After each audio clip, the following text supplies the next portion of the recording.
Hola a todos.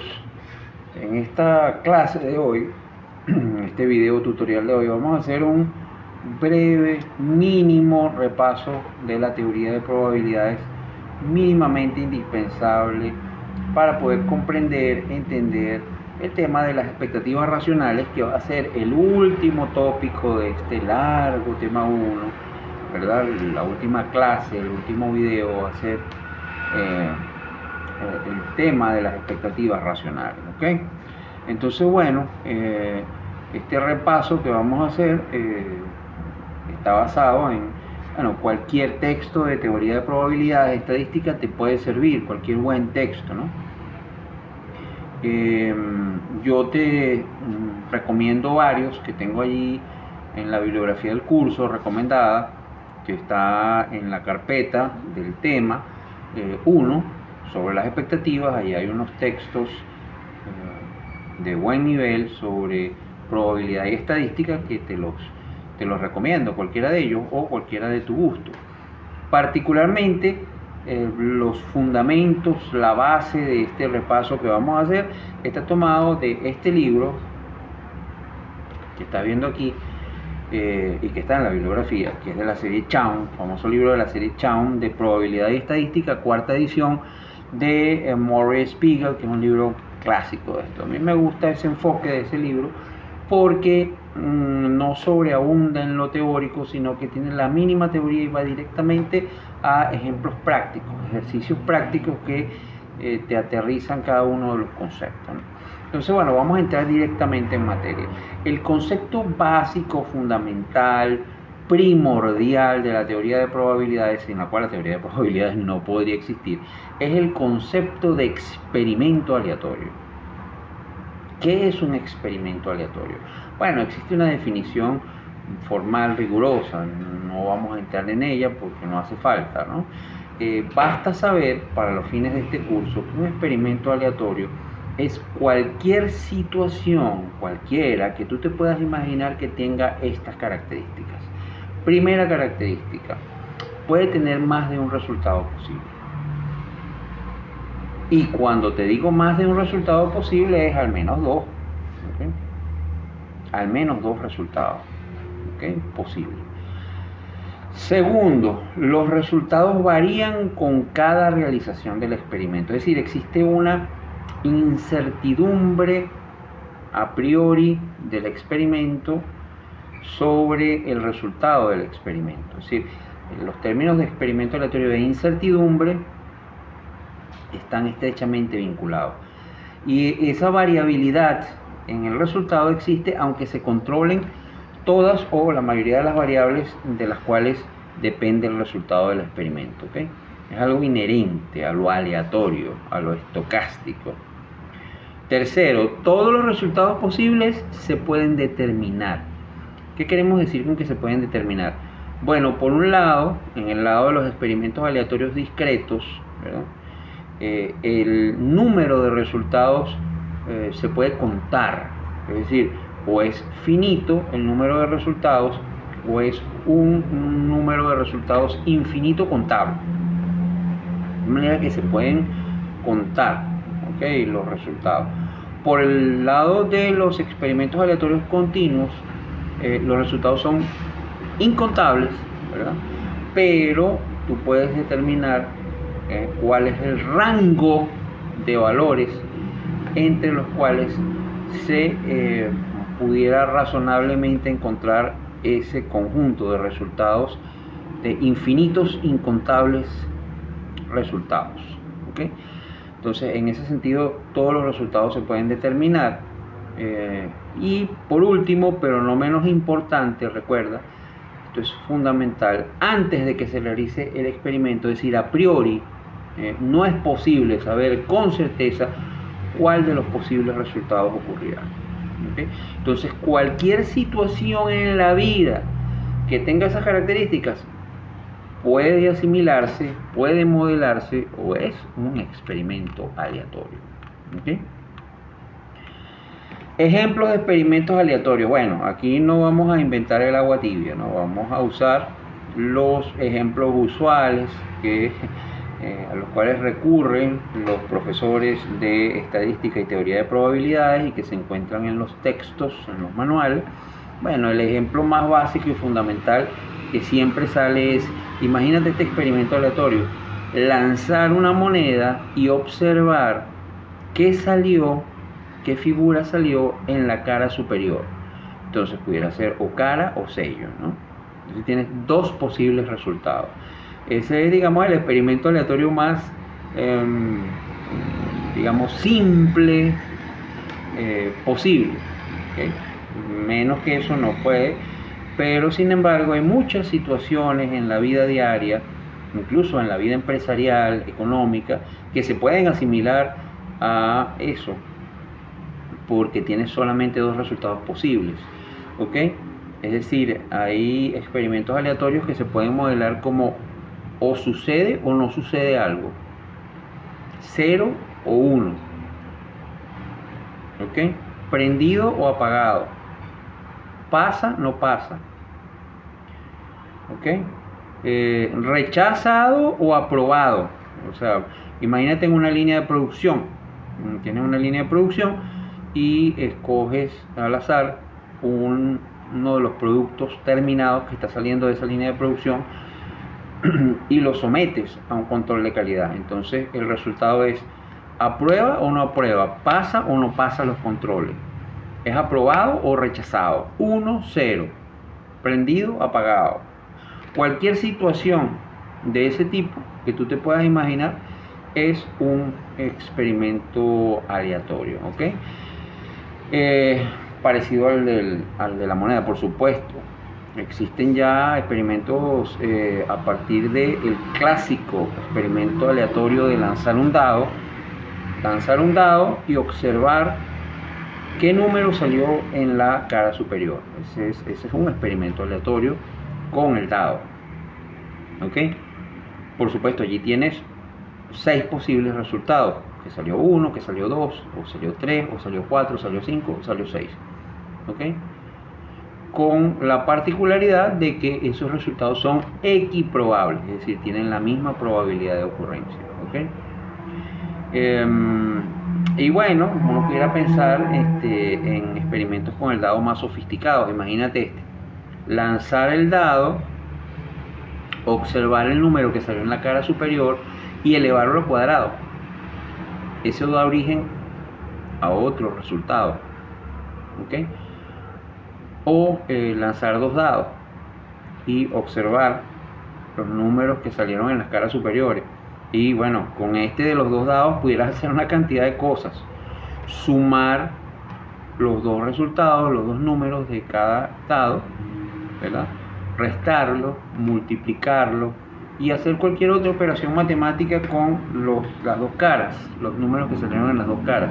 Es decir, la cantidad de experimentos que tú pudieras pensar aleatorios con lanzar 2 dados o hasta lanzar un dado es bastante grande, ¿ok? Entonces fíjate que un mismo proceso, una misma situación puede dar origen a varios experimentos aleatorios, ¿ok? Dependiendo de cómo lo definas, el resultado, ¿ok? Bueno, la economía en general, vamos a pasar a un ejemplo más real o más, digamos, de lo que nos interesa como economista. La economía, el proceso económico, el sistema económico, puede ser visto como un gigantesco experimento aleatorio. El proceso que genera inflación en una economía, cómo una economía genera inflación o produce inflación, es un experimento aleatorio. Como una economía produce crecimiento económico, puede ser visto como un experimento aleatorio. ¿Okay? El proceso de generación de pobreza en una economía, de desigualdad o como lo quieras ver, o cualquier otra medida, puede ser asimilado a un experimento aleatorio. ¿Okay? Entonces, el concepto de experimento aleatorio es básico, fundamental, clave, ¿okay? en teoría de probabilidades. Y el siguiente concepto derivado del experimento aleatorio que nos interesa es el concepto de evento. Un evento es un conjunto de resultados posibles de un experimento aleatorio. De todos los posibles resultados, tú seleccionas algunos de interés o alguno de interés. Cuando tú seleccionas de todos los posibles resultados un subconjunto de ese conjunto de todos los posibles resultados, estás hablando de un evento del experimento aleatorio. ¿Okay? A ese conjunto de todos los posibles resultados lo vamos a llamar el espacio muestral y lo vamos a simbolizar con una letra mayúscula S, de space. ¿Ok? El sample space, el espacio muestral. ¿Ok? Ese es el conjunto de todos los posibles resultados de un experimento aleatorio. ¿Ok? Entonces, claro, tú lo podrías definir por, digamos, comprensivamente o por extensión. Es decir, tú pudieras enumerar cada uno de los elementos, ¿verdad? Si es un conjunto finito o infinito contable, o pudieras definirlo en un rango de valores si es continuo, ¿no? Si es infinito incontable. Es decir, el concepto de evento es el concepto de que se asocia a un subconjunto del espacio muestral. Como el espacio muestral es el conjunto de todos los posibles resultados, si tú seleccionas un subconjunto de algunos de esos resultados que te interesen, o uno o varios resultados, cuando tú estás hablando allí de un evento. Es decir, los eventos son como conjuntos. Sabes que la teoría de probabilidades moderna usa la teoría de conjuntos para fundamentarse, ¿no? Para construirse. Entonces, un evento es un subconjunto del espacio muestral. ¿Okay? ¿Y qué es el espacio muestral? Recuerdo, el conjunto de todos los posibles resultados de un experimento aleatorio. Por ejemplo, en el famoso experimento aleatorio de lanzar el dado, fíjate que tienes acá, ahí está, supongamos que bueno, tienes dos resultados, pues, o sale cara o sale sello. Tú pudieras asignarle un valor numérico a que salga cara, pues si sale cara, ese valor le vamos a asignar a esa variable, pues un 0, y vamos a asignarle al sello un 1. ¿Okay? Entonces ese conjunto 0, 1, cara, sello, es el espacio muestral muy triste, muy raquítico de ese experimento aleatorio de lanzamiento del dado, por supuesto, de la moneda. Por supuesto, en el dado ya tienes 6 posibles resultados.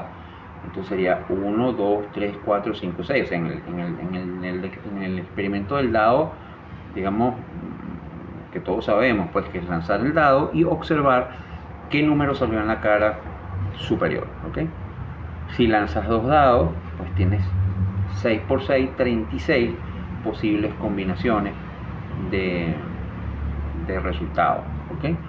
Entonces, bueno, ese conjunto de todos los posibles resultados de un experimento aleatorio es el espacio muestral. Luego vamos al concepto de probabilidad, concepto por supuesto al que queríamos llegar porque estamos haciendo un repaso de teoría de probabilidades. Y probabilidad es una medida numérica que mide la posibilidad de que un evento suceda o que algo suceda. ¿Okay? Entonces, bueno, acuérdate cómo definimos expectativa cuando estábamos en la clase 1, hasta en la definición vulgar y silvestre que consiguen en el diccionario. La expectativa es la esperanza de que algo suceda. Entonces, fíjate, por eso es que la teoría de probabilidades ha venido incorporándose a la teoría económica para apoyar en todo el tema de expectativas, porque la probabilidad es una medida numérica de la posibilidad de que cualquier cosa pues pueda suceder. Y tiene 3 propiedades que vamos a ver a continuación. Primero, sea A cualquier evento, la probabilidad de ese evento A, como está aquí, es un número mayor o igual a 0. ¿Okay? Es decir, la probabilidad es un número positivo o 0. Pues. ¿Por qué? Porque la probabilidad mide la posibilidad de que algo suceda, entonces no existen probabilidades negativas. Pudiera ser 0, en cuyo caso como vamos a ver más adelante, estamos hablando del evento imposible, ¿no? Pero en todo caso es positiva, pero ese rango de valores positivos, bueno, normalmente para un evento, esta es la segunda propiedad, la que vas a ver acá, fíjate, es que esa probabilidad de A es un número que está entre 0 y 1, incluyendo el 0 y el 1. Si lo quieres ver en tanto por 1, pero también alternativamente la probabilidad pudiera ser en tanto por ciento, la que P de A esté entre 0% y 100%. ¿Okay? Y por supuesto, la última propiedad, que es la siguiente. ¿Qué te está diciendo esto? Que la sumatoria de las probabilidades de todos los posibles eventos que constituyen el conjunto de posibles resultados de ese experimento aleatorio, es decir, la sumatoria de la probabilidad de todos los A sub I eventos que están en el espacio muestral es igual a 1, pues, obviamente, porque es la probabilidad de que todo suceda. Y si la probabilidad de que todo suceda es lo que llamamos la probabilidad del espacio muestral, P de S mayúscula, la probabilidad del espacio muestral, que es igual a 1. Es decir, y eso nos lleva a dos conceptos importantes, que son el de evento imposible y el de evento seguro. Evento imposible es aquel evento que no sucede y como por tanto, fíjate, tiene probabilidad de A igual a 0 o 0%, y el evento seguro es todo lo contrario, es el que siempre pasa. Entonces la probabilidad de A como está allí es igual a 1 o de 100%. Por supuesto, estos son casos extremos. Nosotros en líneas generales no estamos interesados en ese tipo de cosas. Son conceptos curiosos que los tenemos que decir porque estamos haciendo un repaso de teoría de probabilidades, pero en general nosotros vamos a trabajar con eventos que ni son imposibles ni son seguros, porque esos eventos, al no suceder o suceder siempre, no tienen interés probabilístico. ¿Ok? No tienen interés. Pues, están en la teoría de probabilidades porque, bueno, esta es una teoría axiomática, matemática, que está rigurosamente formalizada y esos conceptos están, pues. O sea, un evento pudiera ser imposible o seguro, pero en general trabajaremos con eventos cuya probabilidad está entre 0 y 1 sin incluir el 0 y el 1. ¿Ok?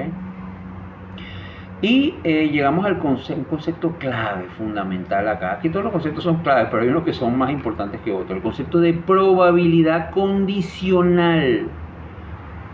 Fundamental ese concepto. Y ese concepto lo que nos dice es que dados dos eventos A y B, dados dos eventos A y B, donde A ocurre, es decir, la probabilidad de A va a ser diferente de 0, se denomina la probabilidad de que B ocurra, dado que A ocurrió, ¿okay? A ocurre primero y pasa a la siguiente probabilidad.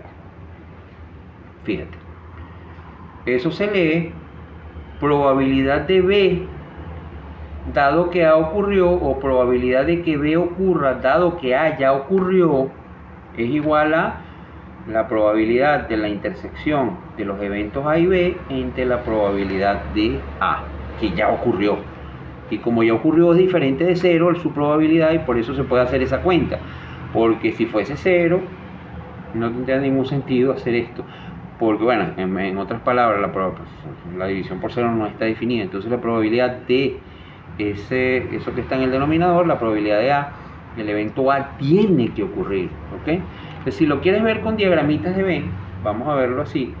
Fíjate, aquí tenemos dos conjuntos que representan a los dos eventos, el evento A y el evento B. Primero ocurre A y luego ocurre B. Por supuesto, te vas a conseguir resultados de A que también están en B, ¿ok? O resultados de B que también están en A. Entonces tienes esa área común que es A intersección B, ¿ok? Entonces fíjate tú, básicamente lo que tenemos es que calcular la probabilidad de esa intersección, de A intersección B, y dividirla entre la probabilidad de A, que es diferente de 0 porque ya es un evento que ocurrió. Básicamente lo que vamos a ver acá en estos conceptos de probabilidad condicional y de esperanza matemática condicional, que lo vamos a ver en un ratito, es lo siguiente. Si tú tienes una información, es decir, hay un evento que ya ocurrió, es decir, A ocurrió, el hecho de que eso suceda y que tú tengas esa información debe alterar el cálculo de probabilidades. O sea, no pudieras calcular la probabilidad de B si A ocurrió igual que si no supieses eso. Ya al saber eso, el espacio muestral cambia, y tú tienes que incorporar esa información en el cálculo de probabilidades, porque si no vas a hacer un cálculo de probabilidades erróneo o equivocado y no es racional, ¿verdad? Y aquí ya te estoy adelantando por qué la teoría de probabilidades viene al rescate o se incorpora en la teoría económica, porque no es racional que tú tengas la información de que A sucedió y tú no incorpores esa información a tu cálculo de probabilidades, sino que la deseches o la botes. Si tú tienes esa información y no la usas, sino que sencillamente la desprecias y la botas y no la incorporas, no estás haciendo un uso eficiente de la información que dispone. Y a la teoría económica neoclásica, convencional, moderna, que es la que yo enseño y la que se enseña en la mayoría de las escuelas de economía del mundo, ¿verdad? En la teoría económica de consenso, ¿verdad? El núcleo duro de la teoría neoclásica suele suponer que el agente económico es racional y hace un uso eficiente de los recursos, entre ellos de la información disponible, ¿okay? Entonces, ¿cómo se come eso? Vamos a ver, fíjate, vamos a repetir la fórmula, porque pudiera suceder que B es el que ocurre primero. Entonces, fíjate, tienes dos fórmulas. La probabilidad de A dado que B ocurrió, la probabilidad de que A ocurra dado que B ocurrió, ¿verdad? En este caso lo que está en el denominador es la probabilidad de B dado que lo que ocurrió es B, es decir, la probabilidad de B es diferente de 0, como está aquí. O como vimos anteriormente, ¿verdad? Que presentamos la probabilidad condicional, que es la probabilidad de que B ocurra dado que A ya ocurrió. Como A ya ocurrió, ¿verdad? Entonces aquí hay una especie de dinámica. Hay un evento que ocurre primero que otro, ¿okay? Ambos eventos no son independientes, ¿okay? Tienen algún vínculo, porque si no todo esto no tendría mucho sentido, ¿verdad? Tienen una vinculación, ¿verdad? Uno afecta al otro de alguna forma, no es que anda cada quien por su lado, porque si no esto no tendría ningún sentido, ¿okay? Y entonces aquí, dado que A fue el que ocurrió primero, el evento que ocurre primero va a estar en el denominador, ¿okay? Tenemos dos eventos en el numerador, sea que estemos calculando la probabilidad de que A ocurra o de que B ocurra, ¿verdad? Y que el que pase primero sea B o A, bueno, lo único que cambiará será el denominador, pero el numerador es igualito, es la probabilidad de la intersección de ambos eventos, ¿ok?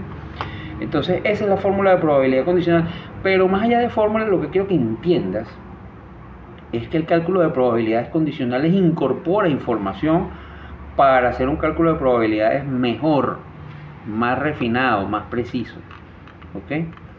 Vamos a ver un ejemplo de probabilidad condicional, que es este que estás viendo acá, fíjate. ¿Cuál es la probabilidad de obtener un 5 al lanzar un dado si se sabe que el número que salió es impar? Fíjate qué interesante, ¿no? Se lanza el dado, ¿verdad? Y hay otra persona que ve el resultado, tú no lo ves, y te da esta información. Mira, vale, yo no te voy a decir el número exacto que salió, pero el número que salió es impar. Esa pequeña pieza de información es muy valiosa y tú no podrías calcular la probabilidad como si ya no te hubieran dicho eso, como si el amigo que vio eso no te lo hubiera dicho. Ok, porque si tú haces eso y, por ejemplo, calculas la probabilidad incondicional, o sea, calculas la probabilidad como si no supieras esa información que te acaba de decir el amigo, que salió un número impar, estarías cometiendo un grave error, porque estarías subestimando la verdadera probabilidad. Porque ¿cuál es la probabilidad de que salga un 5 incondicionalmente en un dado, cuando lanzas un dado y ves la cara superior? ¿Lo tienes? Sí, un sexto, tal cual. Fíjate que la probabilidad en el experimento aleatorio de lanzar el dado y observar qué número salió en la cara superior es equiprobable, y es 1 sobre 6. ¿Okay? El número de casos favorables, 1, de que salga 5, entre el número de casos posibles, 6, un sexto. ¿Okay? Esa es la probabilidad incondicional.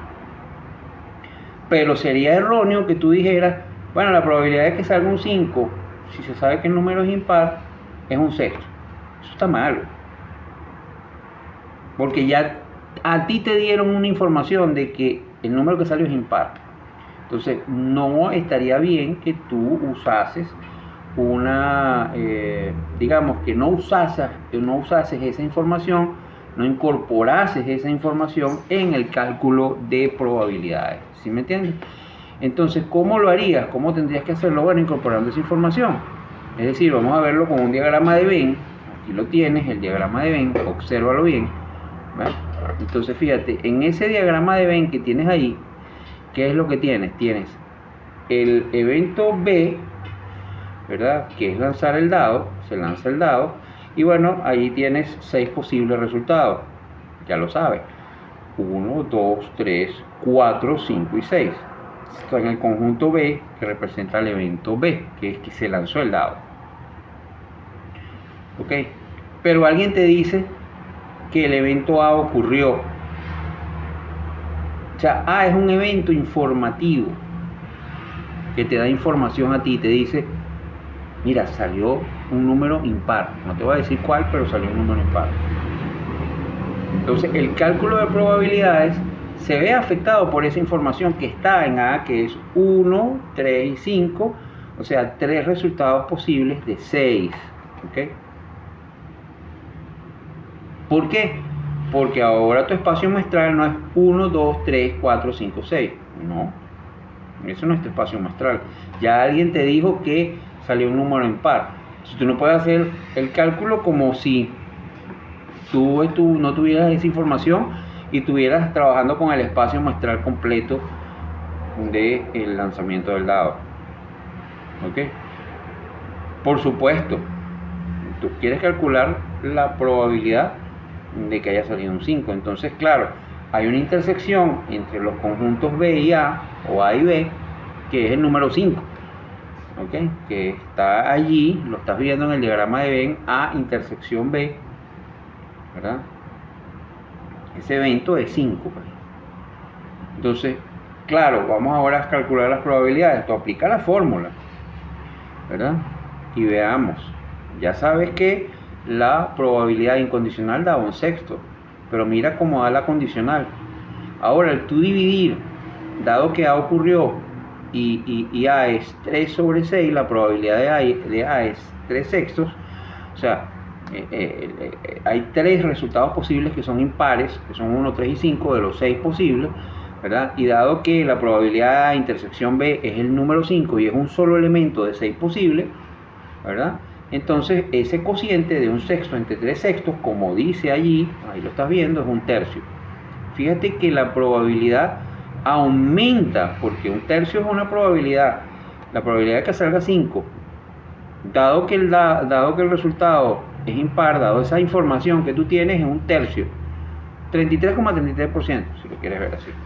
En cambio, cuando no tenías esa información, si no la supusieras, si no la tuvieses, la probabilidad incondicional es 1/6, que obviamente es mucho, mucho menos, ¿verdad? De 1/3, ¿no? Estamos hablando de 33% en este caso, y la probabilidad cuando estamos hablando de un sexto, estamos hablando de una probabilidad con casi que la mitad. ¿Okay?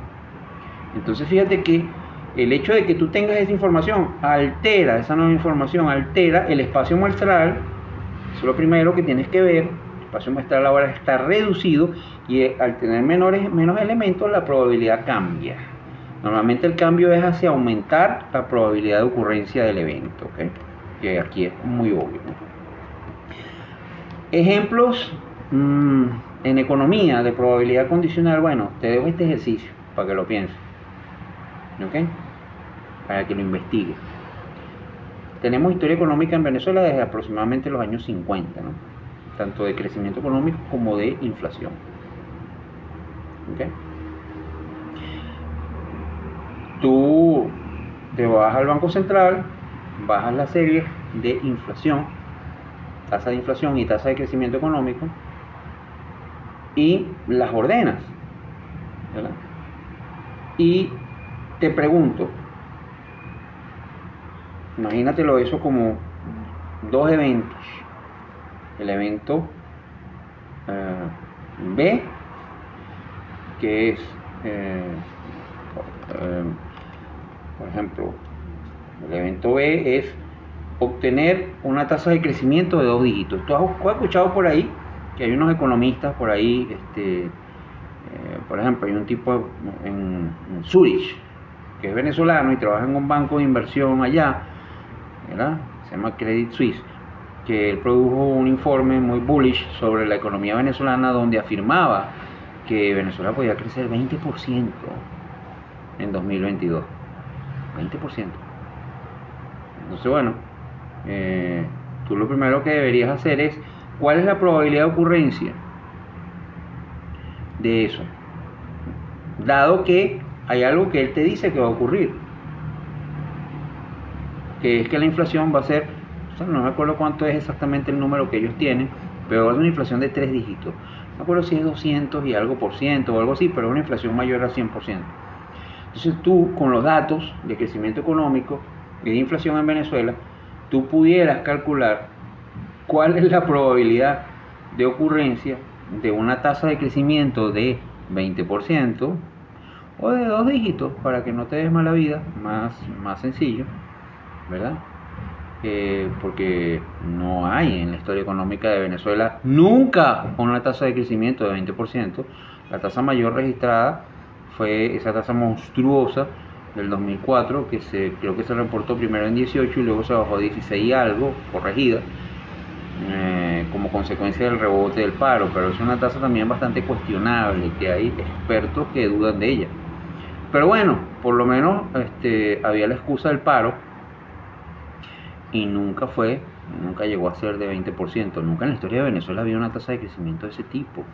Pero bueno, simplifiquémoslo, pongamos a una tasa de 2 dígitos, pues. Y entonces haga usted el cálculo de probabilidades de cuánto es la probabilidad de observar, que se llama evento B, con una tasa de 2 dígitos, dado que ocurrió una tasa de inflación de 3 dígitos. Que es lo que está diciendo el señor. A ver qué te da esa probabilidad. Ok, te dejo ahí ese experimento. Okay. Bueno, y ahora viene un concepto clave. Bueno, todos los conceptos aquí son claves, pero esto es fundamental, que es el concepto de variable aleatoria. Variable aleatoria. Es un poco conducente a error el término de variable aleatoria, desafortunado, pero es el que se usa. ¿Por qué? Bueno, porque tú cuando te dicen variable, tú te imaginas, bueno, como dice el concepto, pues algebraico. Te imaginas el concepto algebraico de variable. Pero en realidad la variable aleatoria no es una variable en el concepto algebraico de la palabra, sino que es una función. ¿Ok? Porque realmente una variable aleatoria es una operación del tipo función. Sabes que cuando tú tienes una función, lo que estás haciendo es una operación de mapping, mapeo o correspondencia, donde haces corresponder a cada uno de los elementos del dominio de la función un elemento en el rango de la función. ¿Ok? Un elemento del rango de la función. Entonces esa operación de mapeo, de correspondencia, de mapping, como se dice en inglés, es una función. Y eso es lo que hace una variable aleatoria, esa operación. Solamente que aquí el dominio de la función es el espacio muestral. ¿Ok? Ojo, cuando hablamos de variable aleatoria, siempre hay un experimento aleatorio que subyace a la variable aleatoria. ¿Ok? Ojo con eso, siempre lo hay. Variable aleatoria es un concepto que no lo puedes imaginar sin que detrás haya un experimento aleatorio. ¿Ok? O un proceso estocástico que, como veremos más adelante, es un experimento aleatorio que se repite. ¿Ok? Pero bueno, fundamentalmente un experimento aleatorio. Siempre hay un experimento aleatorio que subyace a la variable aleatoria. Y lo que hacemos es una relación de correspondencia funcional, un mapping entre cada uno de los elementos del espacio muestral, asignarle una probabilidad de ocurrencia en cada uno de los elementos del rango de esa variable aleatoria o de esa función, que son probabilidades, es decir, números reales entre 0 y 1. incluyendo el 0 y el 1, por supuesto. ¿Okay? Entonces, eso es lo que es una variable aleatoria, en el pleno sentido de la palabra. ¿Okay? Por ejemplo, vamos a ver un ejemplo, vamos a ver este ejemplito que está acá, ¿verdad? Que es el lanzamiento de 2 monedas. Fíjate que si tú lanzas 2 monedas, o lanzas una misma moneda 2 veces, ¿verdad? Vamos a ponerlo así mejor, lanzas una misma moneda 2 veces, aunque si lanzas 2 monedas, el experimento aleatorio produce el mismo espacio muestral. Vas a tener estos puntos muestrales que están allí, ahí están todos, es muy sencillo, o las dos son caras, o al menos una es cara, ¿verdad? Entonces te podría dar la primera cara y la segunda sello, o la primera sello y la segunda cara, o ambas son sello. Entonces tú pudieras ese espacio muestral matematizarlo, asignarle a cada uno de esos puntos muestrales que están allí una variable aleatoria discreta, que en este caso sería un número, es decir, tú dices, bueno, si las dos son caras le asigno 0 a la variable, si al menos una es cara, o al menos una es sello, le asigno un 1 a la variable, y si ambas son sellos le asigno un 2. Entonces, ¿cuál es la probabilidad? ¿Cuál es la probabilidad de que ambas salgan cara? Un cuarto. Es lo que te vamos a tener, el f de x, la probabilidad de ocurrencia que vamos a tener en la última fila. ¿Cuál es la probabilidad de que al menos una de ellas sea cara? Un medio. ¿Y cuál es la probabilidad de que ambas sean sellos? Un cuarto. ¿Ok? Tranquilamente. ¿Ok? Ojo, la probabilidad de que al menos una de ellas sea cara es 2 cuartos. Lo que pasa es que 2 cuartos es un medio. ¿Okay? Acuérdate que el cálculo de probabilidades es como tú lo has visto, el número de casos favorables entre el número de casos posibles. ¿Ok? Entonces, fíjate tú, es muy sencillo. Tenemos nada más 4 casos posibles. Que ambas sean caras, ¿verdad? Que la primera sea cara y la segunda sea sello, que la primera sea sello y la segunda sea cara, o que ambas sean sello. 4. Por eso es que todo está dividido entre 4. Y 2 cuartos es un medio. ¿Ok? Y en el numerador tienes el número de casos favorables, es decir, que ambas sean caras, obvio, solamente hay un resultado donde ambas son caras. ¿Ok? Que al menos una de ellas sea cara, o al menos una de ellas sea sello. Bueno, hay 2 de 4 posibles, por eso es 2 cuartos, que es un medio. Y que ambas sean sello, pues hay uno solo, entonces 1 entre 4 posibles. El cálculo de probabilidades es simplemente, en la definición clásica, es número de casos favorables entre el número de casos posibles. ¿Okay?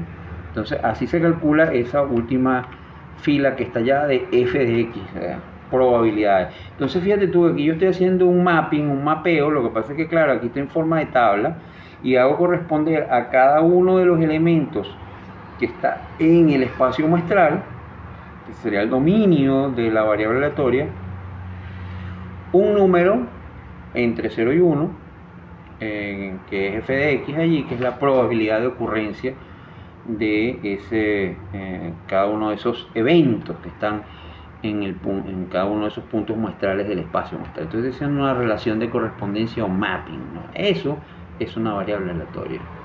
¿Okay?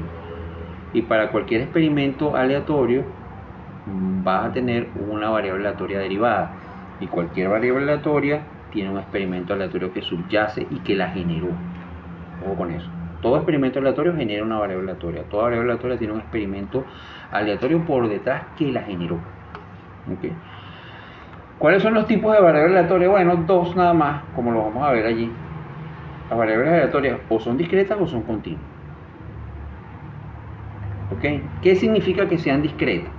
Bueno, que el espacio muestral está constituido por un número finito o infinito contable de valores, ¿no? Y que además de eso, esos valores que están en el espacio muestral, ¿verdad?, son números enteros. ¿Okay? Cuando tú tienes esa característica, tú tienes una variable aleatoria discreta. ¿Okay? En el caso clásico es el lanzamiento del dado, como lo vas a ver acá, pues. Esa es la barajita repetida, pues. Pero bueno, es el ejemplo que generalmente se usa, la moneda, el dado, en los casos clásicos, pues Hay unos libros que empiezan ya a ponerte espacios muestrales más complejos con las cartas del póker, el mazo de cartas de póker, etcétera, etcétera, ¿no? Y bueno, una variable aleatoria discreta se va a ver así. Cuando tú graficas los resultados posibles en el eje X, el resultado de lanzar un dado, fíjate, está ahí en el eje X, resultado de lanzar un dado, que bueno, es muy sencillo, 1, 2, 3, 4, 5, 6, y en el eje Y colocas f de X, es decir, la probabilidad de que ocurra cada uno de sus resultados. Ahí estás haciendo ese mapping en forma de gráfico y bueno, le estás asignando, eso es una variable aleatoria equiprobable, ¿no? ¿Ok? Equiprobable, discreta. ¿Okay? En cambio, con las continuas, con las variables aleatorias continuas, el espacio muestral presenta un número infinito, incontable de posibles valores. Es decir, esos son los resultados de esa variable aleatoria que es continua, solamente tienen sentido en un rango de valores, infinito, por cierto. ¿Ok? Por ejemplo, la inflación mensual de Venezuela puede, al menos teóricamente, ser cualquier cosa. Desde deflación puede ser negativa, y en lo negativo puede ser cualquier cosa, pasando por cero, y luego todos los positivos. Uno antes echaba broma con eso, ¿no? Decía, bueno, al menos teóricamente, hasta que llegó la hiperinflación, ¿no? Entonces, bueno, tú ves la inflación de 2018 y bueno, eso es una locura, ¿no? De dígitos, ¿no? Y bueno, como los dígitos con que se reporta la inflación tienen un decimal, hay a veces una gente ahí que lo reporta hasta con 2 decimales. Yo no sé de dónde salen esos decimales realmente, porque dada la incertidumbre de esa medición y que ese proceso se hace a través de encuestas, que bueno, para complicar la situación aquí en Venezuela lo hace una entidad como el Banco Central, que está, bueno, severamente cuestionada en su calidad técnica hoy, por la fuga masiva de talento y el quiebre técnico que hay ahí y presupuestario. Pues bueno, imagínate. La realidad es que nunca terminaríamos de enumerar todos los posibles valores de inflación que son posibles en Venezuela, es decir, los posibles valores de inflación, en este caso de este experimento aleatorio que estamos viendo y esta variable aleatoria que estamos viendo continua, no son contables, o sea, son infinitos no contables.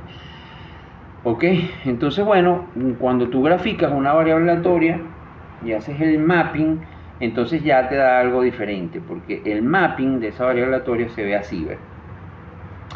Entonces fíjate que tú tienes en el eje X los posibles valores, posible rango de valores entre los cuales se puede encontrar la variable aleatoria, es decir, el rango de posibles valores que pueden ser razonablemente atribuidos a la variable aleatoria, que en este caso es X y puede estar entre A y B, pero hay una función continua que me devuelve en ese rango infinitos valores, es decir, entre A y B ahí, en ese segmento de curva, infinitos valores que pudieran ser razonablemente atribuidos a la probabilidad de ocurrencia entre A y B. ¿Okay? Eso es clave. Esto es una variable continua, aleatoria continua, ¿no? Y ahora vamos a hablar de las funciones de probabilidad. Una función de probabilidad f minúscula, que así es como la vamos a describir, no es más que la expresión matemática más formal de una variable aleatoria. Básicamente el concepto es el mismo, pero aquí, oye, bueno, le damos un poquito más de rigurosidad matemática.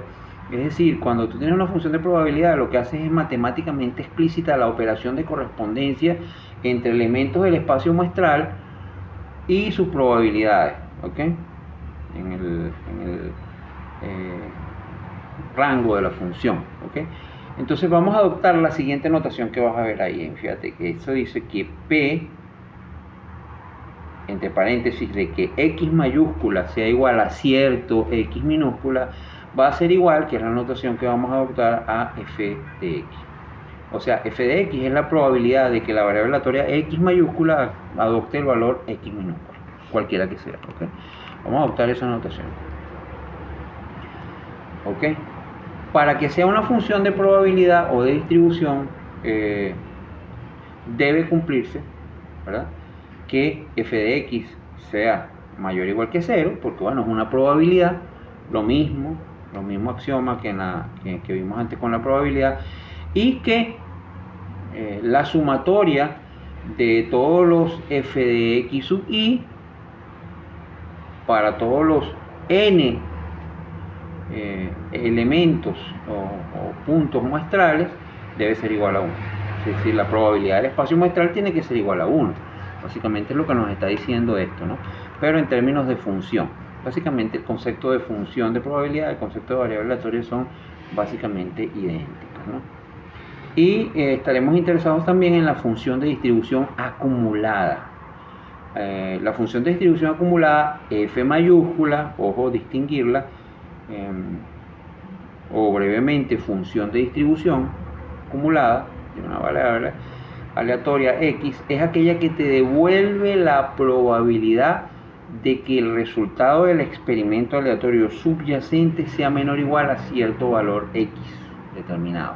Es decir, esto que tienes aquí. Es decir, p entre paréntesis que x mayúscula sea menor o igual a cierto x minúscula es igual a f mayúscula de x. Entonces esta función te devuelve la probabilidad acumulada de que la variable aleatoria adopte un valor menor o igual a ese valor que está allí. Entonces, bueno, es muy fácil, ¿verdad? Partiendo de, por ejemplo, vamos a recordar nuestro ejemplito de lanzar dos monedas o lanzar una moneda dos veces, ¿verdad? Que produce el mismo espacio muestral y bueno, el mismo resultado. Entonces, fíjate, la acumulada, si yo quisiera calcular la función de distribución acumulada de esa variable aleatoria discreta, bueno, lo hago así, fíjate, lo voy a presentar aquí. F mayúscula de x es igual a esa llave que está ahí y trato de definirlo en todo el rango posible. Fíjate, si yo me voy a valores que están entre menos infinito y 0, sin incluir el 0, la probabilidad de ocurrencia de esos valores es 0. ¿Por qué? Porque no es posible que lanzando una moneda dos veces yo obtenga un valor para la variable aleatoria definida que esté entre menos infinito y 0 sin incluir el 0. Entonces la probabilidad de ocurrencia de eso es 0. Es el evento imposible. ¿Okay? En cambio, si yo te digo cuál es la probabilidad de obtener un valor de la variable aleatoria entre 0 y 1 sin incluir el 1, bueno, 0 es que salgan dos caras y la probabilidad es, como tú viste de la tablita, de que salgan dos caras un cuarto. ¿Okay? Y bueno, así sucesivamente, la probabilidad de que x esté entre 1 y 2 sin incluir el 2, es decir, que el resultado del experimento sea que salga al menos una cara o un sello, ¿verdad? Allí, ¿verdad? La probabilidad es de 3 cuartos. ¿Okay? ¿Por qué? Porque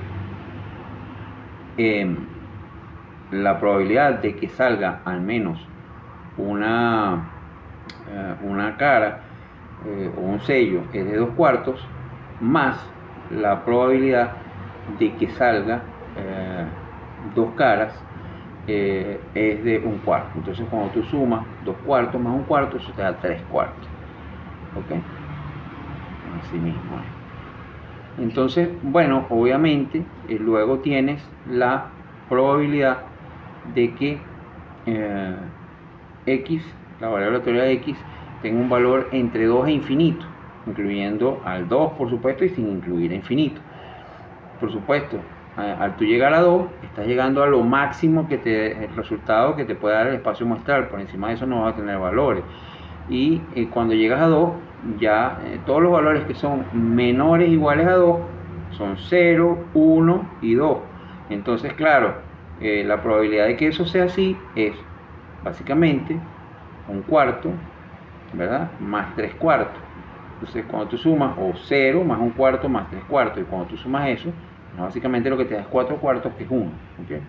Entonces, esa es la forma de calcular la probabilidad acumulada. Es decir, la probabilidad acumulada, cuando tú llegas a la probabilidad de hasta el último elemento que hay en el espacio muestral, por debajo de eso, tú dices, bueno, ¿cuál es la probabilidad de que ocurra todo lo que está por debajo del último elemento del espacio muestral hasta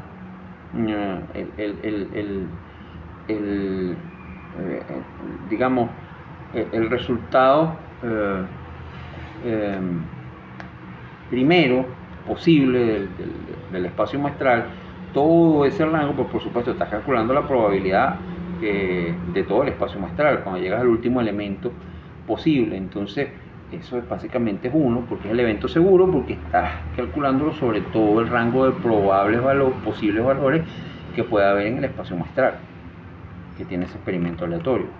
¿Ok? Ahora vamos a hablar de la función de densidad. ¿Okay? Bueno, ahorita hemos estado hablando de variables aleatorias discretas, ¿no? Pero cuando las variables aleatorias son continuas, los resultados solamente tienen sentido en un rango de probables valores, digamos entre A y B. ¿Por qué? Porque los resultados del experimento aleatorio subyacente son infinitos, incontables. ¿Okay?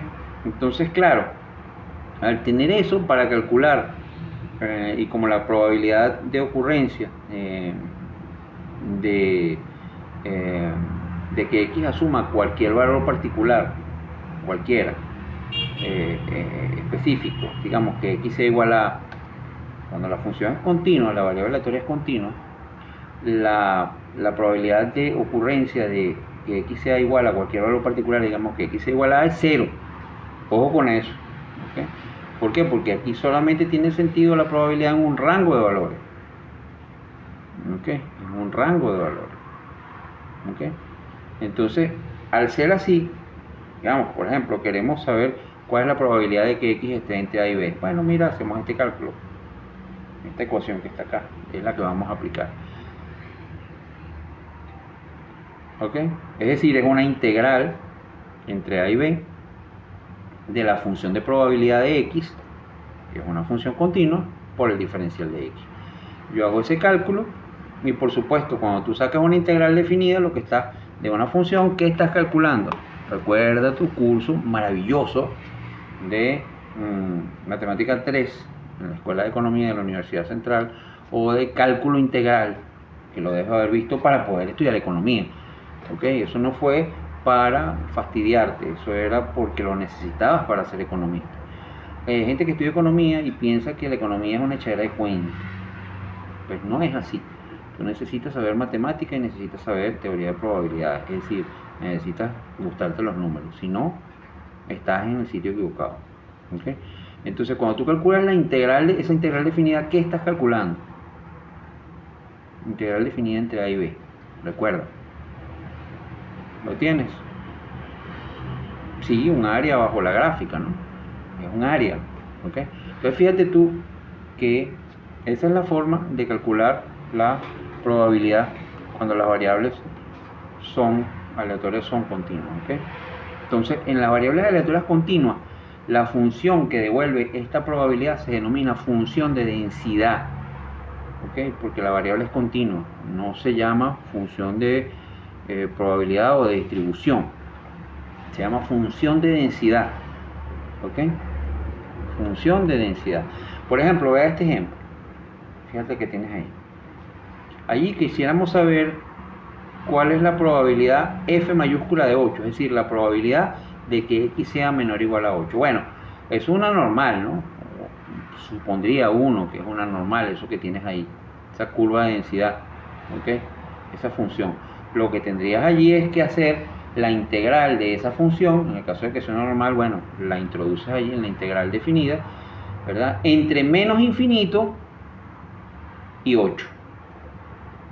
Sacas esa integral entre menos infinito y 8 de la función de probabilidad, que bueno, no sé cuál es, pero supondría que es una normal por la forma que tiene, de campana, ¿no? Campanada. Diferencial de X, sacas esa integral y eso te va a dar esa probabilidad. ¿Okay? Por supuesto, existen tablas, bueno, para este tipo de funciones, las más conocidas, que te calculan la acumulada, por lo menos para la normal estándar, ¿no? ¿Okay? Entonces, bueno. O tú pudieras tener otro tipo de función, porque sabes que hay muchísimos tipos de funciones. Por ejemplo, pudieras tener una triangular, muy usada en ingeniería y en ciencias, ¿no? Es muy usada. ¿Okay? Entonces, bueno, esa es una función también que es continua, ¿verdad? Y tú pudieras estar interesado, por ejemplo, como en ese ejemplo que está saliendo ahí, en esa área bajo la gráfica que está en color como violeta, color morado, que está definida entre D y H. Pudieras estar interesado. Entonces, claro, ahí tienes que sacar esa misma integral entre D y H de la función triangular, ¿verdad? Hay una fórmula para f de x de la triangular, ¿okay? La función de probabilidad triangular. Y así sucesivamente. Eso pudiera ser una Weibull, pudiera ser una T-Student, pudiera ser cualquiera función de probabilidad continua de esas que tú sabes que existen, ¿no? Puede ser una uniforme continua. Y llegamos al concepto de esperanza matemática, un concepto muy importante. Todos estos conceptos, al ser básicos y fundamentales, son importantes, pero el concepto de valor esperado es fundamental para cómo se entiende modernamente las expectativas racionales, ¿ok? Entonces, el concepto de esperanza matemática, o de valor esperado, o de simplemente esperanza, es clave en teoría de probabilidades y en economía, ¿ok? Para distinguirlo de otro concepto que veremos más tarde, vamos a llamar a esta esperanza que vamos a ver ahorita la esperanza incondicional, porque más adelante vamos a ver la condicional, que es a donde nos interesa llegar, por cierto. ¿Ok? Entonces, fíjate tú, dada una variable aleatoria discreta X mayúscula, cuyos posibles valores pudieran ser x sub 1, x sub 2, x sub 3, x sub i, x sub n, ¿verdad? La esperanza de X mayúscula, y la denotaremos E mayúscula de, entre paréntesis, X mayúscula, se calcula así, fíjate bien. E mayúscula entre corchete o entre paréntesis X mayúscula. La esperanza o valor esperado o esperanza matemática de X mayúscula, de la variable aleatoria. Fíjate tú que no es más que tomar cada uno de los X sub i posibles, es decir, de los posibles resultados que están en el espacio muestral, y multiplicarlos por su correspondiente probabilidad de ocurrencia P de X sub i asignada por el proceso de mapping o de correspondencia que hace la variable aleatoria, ¿sí? Entonces, bueno, eso lo puedes ver de varias formas. Por ejemplo, dado n posibles resultados, x sub n posibles resultados, bueno, es x sub 1 por la probabilidad de ocurrencia de x sub 1 más x sub 2 por la probabilidad de ocurrencia de x sub 2 más x sub 3 por la probabilidad de ocurrencia de x sub 3, así sucesivamente hasta que llegas al último posible resultado de x sub n por la probabilidad de ocurrencia de x sub n.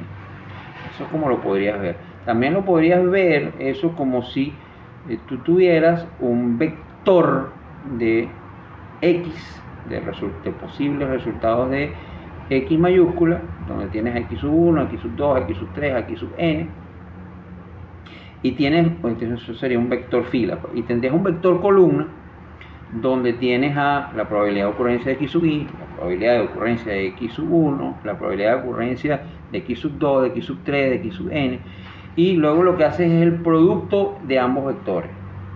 Y sabes que el producto de dos vectores se hace así, pues. El primer elemento del primer vector por el primer elemento del segundo vector, más el segundo elemento del primer vector, más por el segundo elemento del segundo vector, más el enésimo elemento del primer vector por el enésimo elemento del segundo vector, ¿ok? Entonces, bueno, sería un vector fila por un vector columna, ¿verdad? Y podrías verlo así como un producto vectorial. Ten en cuenta algo muy importante, que es que a veces el valor esperado te puede dar un resultado problemático en el sentido de que no tiene mucho significado práctico, no tiene mucho sentido, porque es un resultado puramente matemático. Vamos a verlo con un ejemplo. Vamos a ver el ejemplo del dado. Vamos a ver, fíjate, aquí va a aparecer el espacio muestral, ¿verdad? Del resultado de esa variable aleatoria, lanzar el dado y observar que salió en la cara superior. Y bueno, se le está asignando allí su probabilidad de ocurrencia, que como sabemos es un sexto, porque es equiprobable y el número de casos favorables en cada caso es 1 y el número de casos posibles en cada caso es 6. Entonces, bueno, la probabilidad de ocurrencia de que salga 1 es un sexto, de que salga 2 es un sexto, de que salga 3 es un sexto, etcétera, etcétera, ¿no? Entonces, el valor esperado de x, ¿cuál será? En ese caso, vamos a calcularlo. Aquí está, mira, la ecuación. valor esperado de x será 1 por un sexto, más 2 por un sexto, más 3 por un sexto, más 4 por un sexto, más 5 por un sexto, más 6 por un sexto. Es decir, estamos tomando cada uno de los elementos que hay en el espacio muestral y multiplicándolos por su probabilidad de ocurrencia, ¿okay? Y sumando cada uno de esos resultados, ¿okay? Básicamente lo podrías hacer también con una función suma producto de Excel, si te gusta el Excel, pues, si tuvieras esto pues, para hacerlo. Entonces, ¿cuál es el resultado de eso? Bueno, mira, ahí lo tienes, 3.5. Entonces, por eso yo te digo que a veces hay que tener cuidado con estos resultados de valor esperado incondicional, porque a veces te da algunos resultados que no tienen mucho sentido, porque 3.5 no es un resultado factible en un lanzamiento de un dado, porque los resultados son enteros, un experimento aleatorio discreto.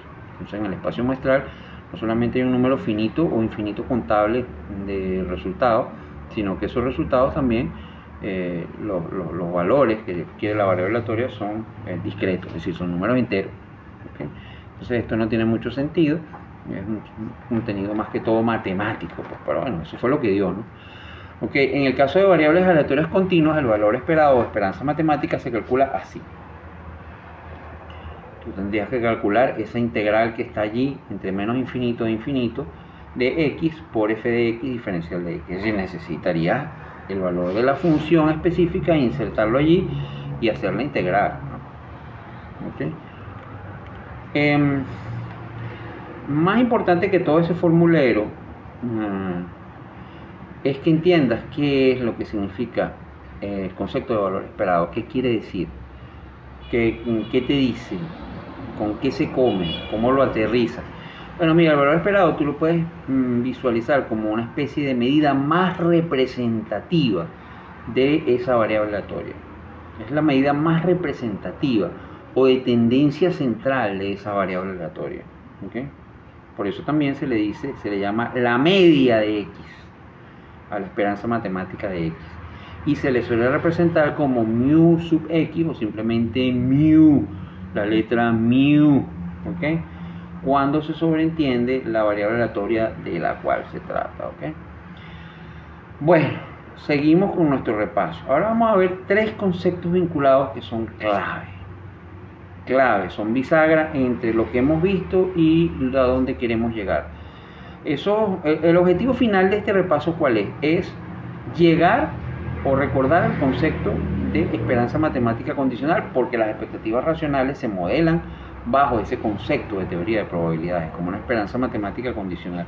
Para poder llegar allí necesitamos primero repasar tres conceptos que están estrechamente vinculados. Uno es el de función de distribución conjunta. El segundo es la función de distribución marginal. Y el tercero es la función de distribución condicional. Es decir, distribución conjunta, distribución marginal y distribución condicional. Son conceptos que todos están relacionados. Por eso lo podemos estudiar todos con un ejemplo. Por supuesto, vamos a empezar con el de distribución conjunta y marginal, que son los dos primeros claves, ¿no? Pero esos tres que están aquí, distribución conjunta, distribución marginal y distribución condicional, hay que estudiarlos en secuencia. Vamos a ver lo que es una distribución conjunta.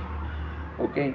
En las distribuciones conjuntas, hasta ahora nosotros hemos visto el caso de una sola variable aleatoria de interés, digamos x mayúscula, ¿ok? Y bueno, hemos estado interesados en ver, estudiar esa variable. Pero ahora vamos a considerar el caso multivariable. Bueno, más apropiadamente bivariante. Es decir, vamos a considerar que existen dos variables aleatorias, x mayúscula, que ya la hemos usado bastante, la hemos manoseado bastante, esa letra, como variable aleatoria, y y mayúscula, que es otra variable aleatoria. Y vamos a suponer que ambas variables aleatorias ocurren en simultáneo, o una primero que la otra. ¿Okay?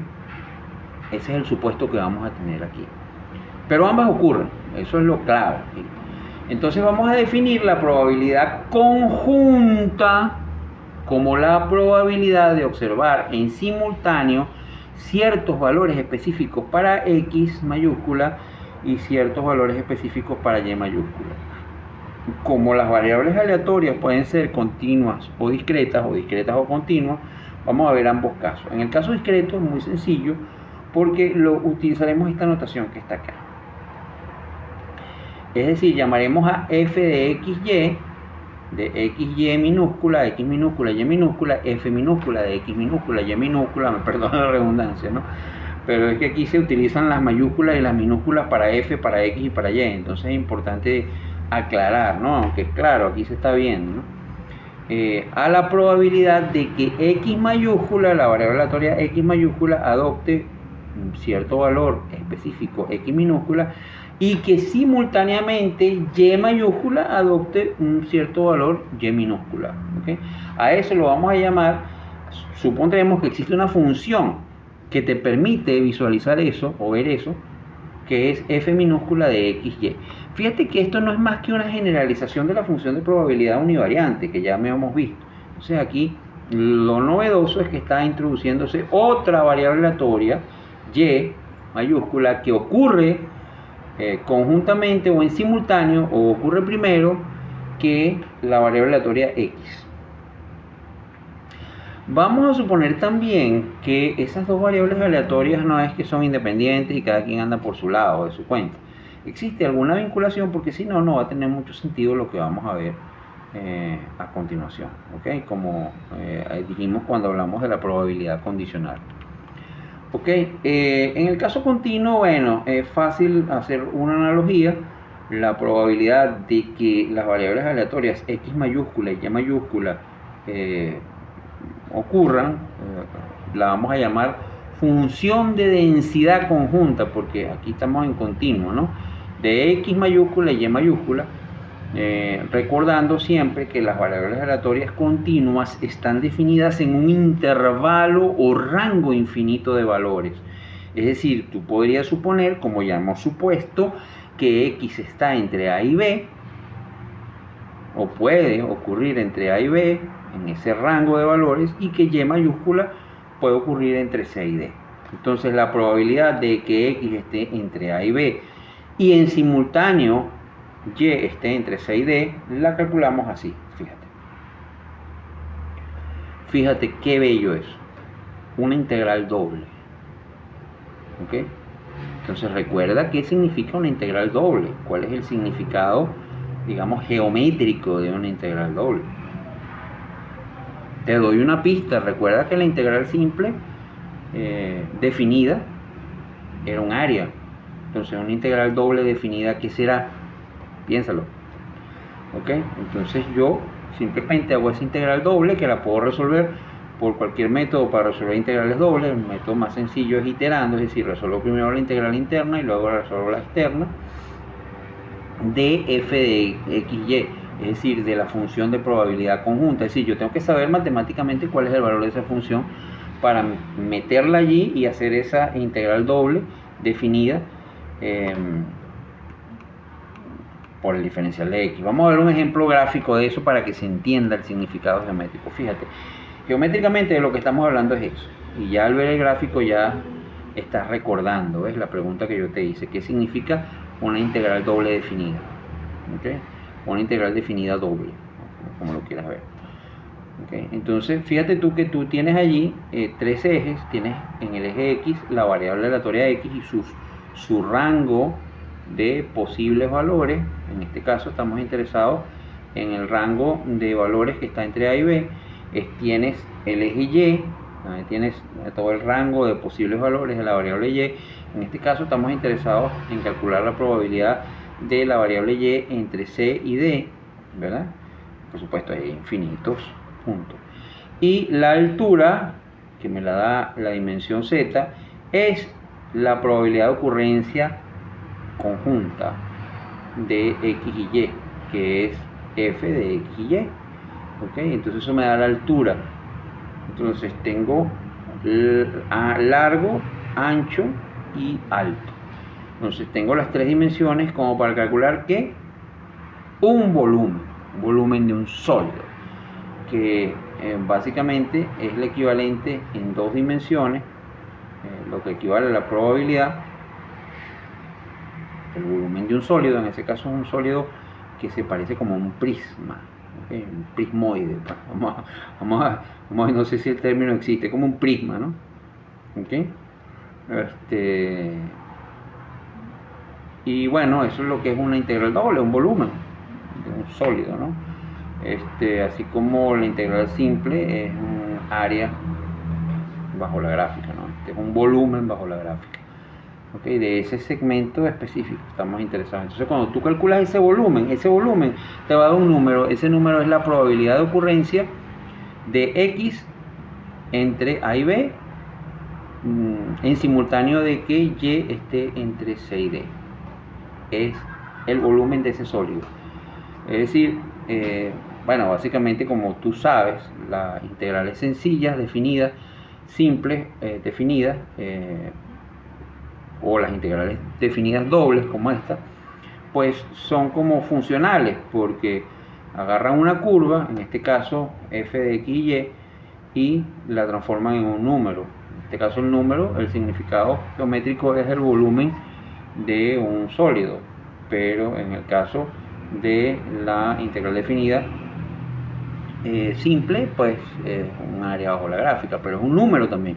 Entonces tomas una curva y le asignas un valor numérico a una curva. Entonces es una relación de mapping, una operación también que se denomina funcional. Cuando tú a una curva o a una función le asignas un valor de un número real, le haces un mapping de un número real que le corresponde, tú estás haciendo esa operación se llama funcional. Pero bueno, no nos vamos a meter en eso. ¿Okay? Es un concepto fundamental, sobre todo cuando te toque ver macroeconomía avanzada, porque es concepto fundamental en todo lo que es la teoría del control óptimo. ¿Okay? Allá también los funcionales objetivos son integrales definidas, pues, en la teoría del control óptimo, el máximo del Pontryagin, ¿no? ¿Ok? Entonces, bueno, el principio del máximo, se llama el principio del máximo de Pontryagin. También trabaja con el concepto de funcional. Los funcionales allí son integrales en el caso continuo o sumatorias en el caso discreto. Entonces llegamos al concepto de distribución marginal, un concepto estrechamente asociado a la distribución conjunta que acabamos de ver ya su interpretación geométrica gráfica, es el de distribución marginal o función de distribución marginal. La distribución marginal de una variable aleatoria es una distribución bivariada o multivariada. Por supuesto, aquí vamos a ver el caso bivariante. ¿Okay? Tú puedes generalizar esto a n dimensiones. El problema cuando haces n dimensiones es que ya no puedes tener esta representación en tablas y gráficos porque se pierde. Pues. Entras a un espacio n dimensional que ya no es, está por encima de las 3 dimensiones y no es representable. Pues. ¿Okay? Entonces, fíjate tú, cuando hacemos la distribución marginal y tenemos dos variables aleatorias que tienen una relación entre ambas y una explica la otra, vamos a verlo con un ejemplo muy bonito, generalmente, por alguna razón, nos queremos hacer los locos con una de las variables. Los economistas no la pasamos en eso. Hacemos como si las otras variables se mantuvieran constantes. ¿Te acuerdas? Ceteris paribus. Bueno, aquí cuando tú haces la distribución marginal de una conjunta, que tienes dos variables, básicamente lo que haces es anular olvidarte u obviar el poder explicativo de otras variables y supone que se mantienen constantes o que no las ves. Pues. Es decir, obvias el poder explicativo de la otra variable o las otras variables, si es el caso multivariante, que ocurren de forma conjunta a la que me interesa. Entonces es muy parecido a la aplicación de la cláusula ceteris paribus en economía. Vamos a aclarar con un ejemplo. Entonces vamos a ver, fíjate, esta bella tabla que va a aparecer acá. Esta tabla la vamos a dejar un buen rato ahí. Un buen rato la vamos a dejar ahí. Un buen rato. ¿Okay? Y vamos a ver varias cosas allí. Lo primero que vamos a ver es que tenemos un caso bivariado, tenemos dos variables aleatorias, tenemos la variable aleatoria, ¿verdad?, que está en las columnas, ¿verdad?, primeras columnas, en amarillo, que es la variable aleatoria X, la vamos a llamar variable aleatoria 1, y una segunda variable aleatoria Y, que la vamos a tener en las filas, Y sub 1, Y sub 2, Y sub 3, Y sub 4, Y sub M. ¿Okay?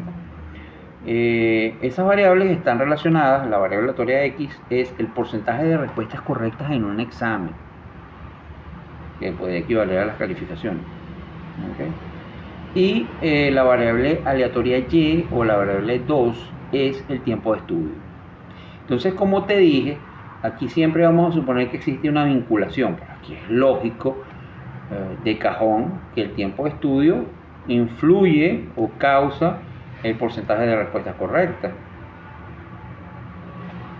Entonces aquí uno supondría que primero ocurre el estudio, el tiempo de estudio, y luego es que uno va y presenta el examen y tiene un porcentaje de respuestas correctas. Entonces fíjate tú, este ejemplo es chévere porque nos permite ilustrar eso. Primero ocurre un evento, un experimento aleatorio, que es el tiempo de estudio de todos los estudiantes. Es aleatorio, hay una variabilidad, puede tener más de un resultado, no se sabe cuánto es hasta que ocurre, hasta que se materializa, y antes no se puede saber con certeza, pues. Entonces, bueno, y en cuanto al número de respuestas correctas, bueno, es obvio que es un espacio muestral finito, contable, de valores, por eso que es una variable, ambas son variables aleatorias discretas, es un espacio discreto, ¿okay? Entonces, bueno, tenemos la variable aleatoria X, que es el porcentaje de respuestas correctas, que vamos a llamar variable aleatoria 1, y la variable aleatoria Y, que es la variable aleatoria 2, que es el tiempo dedicado al estudio. Entonces, lo vamos a dividir cómodamente, lo hemos dividido en 4, digamos, rangos de frecuencia. En cuanto a la variable aleatoria 1, que es el porcentaje de respuestas correctas, hay entre 0 y 24% de respuestas correctas, entre 25 y 49%, entre 50% y 74%, y finalmente entre 75% y 100% de respuestas correctas. A cada una de ellas le hemos dado un nombre genérico a esa variable aleatoria, como x1, x2, x3, x4. ¿Okay? Igual pasa con el tiempo de estudio, que lo hemos dividido en rangos entre 0 minutos y 20 minutos, entre 21 minutos y 40 minutos, entre 41 minutos y 60 minutos, y más de 60 minutos. Y los hemos denominado genéricamente Y sub 1, Y sub 2, Y sub 3 y Y sub 4. ¿Okay? Pudiera ser más, pudieran ser Y sub m resultados posibles y X sub n resultados posibles. ¿Okay? Entonces pudiéramos tener ahí n por m, digamos, combinaciones de ambas variables aleatorias o ocurrencias en simultáneo. ¿Ok? Aquí, por supuesto, es muy sencillo porque tenemos 4 por 4, 16, que es lo que tú ves a lo interno. Esos 16 posibles resultados simultáneos de ambas variables aleatorias son la función de probabilidad conjunta. ¿Ok? Eso es la función de probabilidad conjunta. Por ejemplo, yo pudiera calcular, ver ahí la tabla que sigue allí, cuál es la probabilidad de ocurrencia en simultáneo de que el estudiante estudió entre 41 y 60 minutos y obtuvo entre 25 y 49% de respuestas correctas. Si tú ves allí la intersección de ambas, es decir, de Y sub 3 y X sub 3, eso da 4%. ¿Okay? Pero cualquiera de esas 16 posibles combinaciones de Y y de X, de Y sub 1 con X sub 1, de Y sub 1 con X sub 2, de Y sub 1 con X sub 3, de Y sub 2 con X sub 4, de Y sub 3 con X sub 2, etcétera, etcétera. Todas esas 16 posibles combinaciones, eso es lo que llamamos la función de distribución conjunta, ¿okay? De la variable. Y ahora vamos a desarrollar el concepto derivado de ello, que es la marginal. ¿Okay? La marginal. Fíjate que en ese caso, la marginal, como te dije cuando la definimos, ¿verdad? Lo que estamos interesados es en el poder explicativo de una variable y nos olvidamos del poder explicativo de la otra. Por ejemplo, mira esta pregunta: ¿cuál es la probabilidad de que un estudiante tenga entre 50 y 74% de respuestas correctas? Entonces, si tú vas a la tabla que se sigue presentando allí, ¿okay? Fíjate, tú tendrías que sumar toda la fila de X sub 2 ¿verdad? Que te da 1%, 12%, 31% y 21%, y la sumatoria de eso te da un total de 65%. Y esa es la respuesta. ¿Okay? Si yo me olvido del poder explicativo del tiempo de estudio y nada más me concentro en la probabilidad de que el estudiante obtenga entre 50% y 74% de respuesta correcta, bueno, la respuesta es 65%. Eso lo voy a llamar la función marginal de la variable x, es decir, la variable 1, por eso se llama f sub 1, de x sub 2. En este caso, de x sub 2 que esté entre 50% y 74%. Entonces, cada una de esas, por ejemplo, ¿cuál es la probabilidad de que un estudiante tenga entre 0% y 24% de respuestas correctas? Tendría que sumar todas las entradas que tengo para la fila que es donde está x sub 4. Sería 1%, más 0%, más 0%, más 4%, y eso me daría un total de 5%. Y esa sería la respuesta. Es decir, fíjate que me estoy olvidando del poder explicativo del tiempo de estudio. ¿Ok? Igual, yo pudiera olvidarme del poder explicativo de los porcentajes de respuestas correctas, ¿verdad? Y concentrarme en la variable aleatoria y, en la variable 2. Y por eso también en una tabla bivariante yo tengo dos funciones marginales. La marginal de x, que en este caso es f sub 1 de x sub 1, f sub 1 de x sub 2, f sub 1 de x sub 3 y f sub 1 de x sub 4, en general f sub 1 de x sub n, ¿verdad? Y también tengo las marginales de y, es decir, fíjate, si yo te pregunto cuál es la probabilidad de que un estudiante haya estudiado entre 41 y 60 minutos.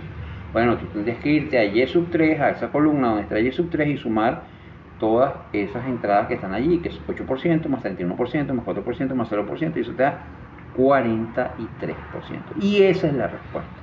Olvidándome de las notas, del poder explicativo del porcentaje de acierto.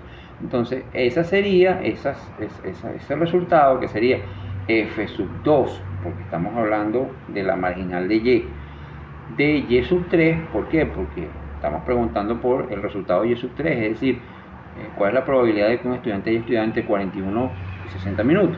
Entonces, ese es el significado de la función marginal. Cuando tenemos una función conjunta, o sea, la marginal no se puede entender si no está la conjunta, no tiene ningún sentido. Entonces, para que haya la conjunta, tú tienes que tener al menos dos variables aleatorias, ¿verdad?, que tienen alguna vinculación entre ellas. Una ocurre primero y otra ocurre después, o ocurren en simultáneo y están vinculadas, tienen algún grado de asociación lógico, ¿verdad? No son independientes, porque si no, nada de esto tendría sentido, ¿verdad? Y bueno, una puede ocurrir primero que la otra, como en este caso ambas pueden ocurrir en simultáneo, pero generalmente pensamos que una ocurre primero que la otra porque una causa a la otra. Es decir, aquí el supuesto implícito obvio es que el tiempo de estudio causa el porcentaje de respuestas correctas, y yo creo que no hace falta mucho abundar en explicaciones de por qué eso es así, ¿no? ¿Okay? Pero bueno, esas funciones se llaman marginales y tienen esa notación, que no te lo olvides, porque es la que vamos a seguir usando para calcular las funciones marginales, porque están al margen, por eso que se llaman así, están al margen de la tablita, pues, entonces se quedaron así, pues, con ese nombre. Entonces, ese es el sentido de las funciones marginales, es como un ceteris paribus de la otra variable explicativa, ¿okay? Ahora vamos a hablar de las condicionales, las distribuciones condicionales. Es la distribución de ocurrencia condicional de dos variables aleatorias. ¿Cómo condicional y en qué se diferencia de la conjunta? Bueno, fíjate esta notación que está acá. Vamos a referirnos a la probabilidad P de que Y mayúscula sea igual a cierto valor Y minúscula, dado que es lo que significa ese slash, ¿verdad? X mayúscula ocurrió primero y tiene un valor X minúscula particular. Okay, para yo obtener eso, debo dividir la función de probabilidad conjunta entre la marginal correspondiente. En este caso, dado que X es la que está ocurriendo primero, la variable aleatoria X mayúscula, y tuvo un valor X minúscula, esa información yo la incorporo en el cálculo de probabilidades. Entonces, aquí estamos haciendo algo muy parecido a lo que hacíamos cuando estábamos haciendo la probabilidad condicional, así que básicamente lo mismo. ¿ok? Que es dividir la conjunta, ¿te acuerdas? Que era el evento en el cual intersección de ambos eventos, cuando ambos eventos ocurrían en simultáneo. Aquí eso está recogido por f de x, y. ¿Y cuál es? Bueno, la tenemos de una tabla como esa que vimos ahorita. ¿Ok? Ahorita vamos a ver un ejemplo. Entre la marginal que le corresponde para ese valor de x, la marginal de x que le corresponde a ese valor x minúscula. ¿Ok? Pero bueno, pudiéramos pensarlo al revés, que es esta otra fórmula que está acá. Aquí y ocurre primero y x ocurre después. Entonces aquí queremos calcular la probabilidad de que x mayúscula sea igual a cierto x minúscula, dado que y ocurrió y es igual a cierto y minúscula. Y esa probabilidad, bueno, se calcula igualito. Divides la conjunta entre x y y entre la marginal de y que le corresponde a ese valor y minúscula que te están dando allí. Vamos a ver un ejemplo para que se ilustre. Es decir, suponte otra vez el caso de el tiempo de estudio. Vamos a poner la tabla otra vez. Aquí aparece otra vez la tabla, ¿verdad? Y fíjate, supón que hacemos esta pregunta. ¿Cuál es la probabilidad de que un estudiante responda correctamente el 50% de las preguntas? Estamos hablando de la variable x o la variable 1, dado que sabemos que previamente estudió 50 minutos, es decir, la variable y o variable 2. Entonces, para eso, fíjate en la tabla, vamos a buscar allí en la tabla la conjunta de que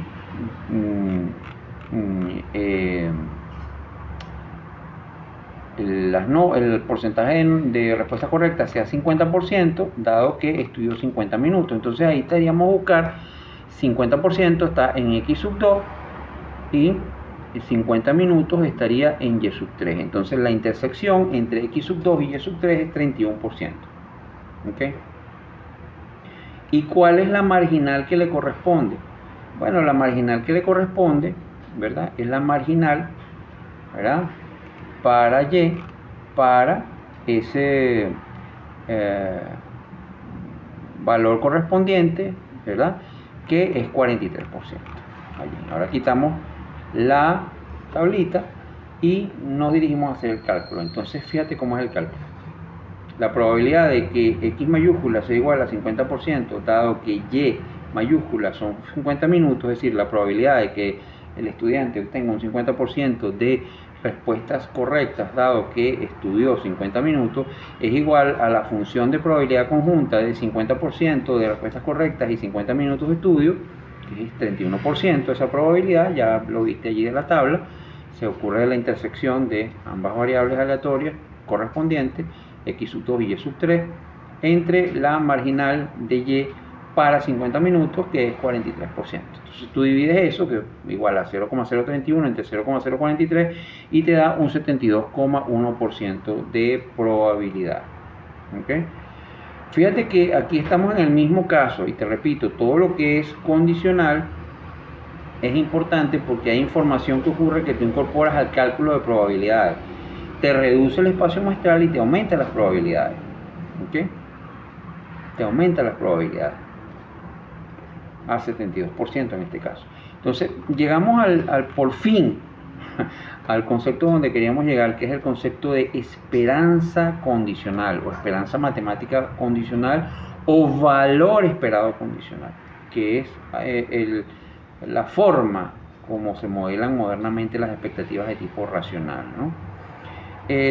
Aquí la base del concepto de esperanza matemática condicional es la noción que ya hemos visto en probabilidad condicional y en distribución condicional, de que tú tienes una pieza de información que tú no puedes despreciar y tienes que racionalmente incorporarla y utilizarla para tu cálculo de probabilidades y para tu cálculo de tu esperanza matemática, ¿ok? Porque sería ilógico y irracional que teniendo esa información la echaras a la basura, ¿ok?